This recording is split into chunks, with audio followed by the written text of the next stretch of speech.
अस्सलामुअलैकुम वरहमतुल्लाहि वबरकातुहू। स्क्रैप डीलर पाकिस्तान में एक दफ़ा फिर खुश आमदीद। स्क्रैप डीलर जो पाकिस्तान है वो आपके साथ मिस्री शाल लाहौर के जो ताज़ा तरीन रेट्स होते हैं उनके बारे में इंफॉर्मेशन जो है वो शेयर करता है। तो आज आपको लोहे के रेट्स के बारे में मुकम्मल इंफॉर्मेशन जो है वो प्रोवाइड की जाएगी। तो आप लोगों से गुजारिश है हमारे चैनल को लाजम ज्वाइन कर लें।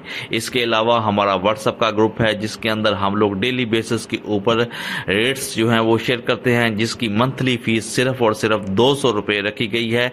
अगर आप लोग भी उसके अंदर शामिल होना चाहते हैं तो स्क्रीन के ऊपर आपको नंबर्स नजर आ रहे होंगे, इनके ऊपर व्हाट्सअप करके आप लोग मालूमात ले सकते हैं, या इसी नंबर के ऊपर आप लोग जैज़ कैश या इजी पैसा करके आप लोग उसके बाद स्क्रीन शॉट सेंड करके हमारे ग्रुप के अंदर ज्वाइन हो सकते हैं, जहां पर आपको डेली बेसिस के ऊपर रेट्स जो हैं वो प्रोवाइड किए जाएंगे। तो आज लोहे की मंडी जो है वो मार्केट क्या चल रही है तो उसके बारे में मुकम्मल इंफॉर्मेशन जो है वो देखें और हमें दुआओं में याद रखें।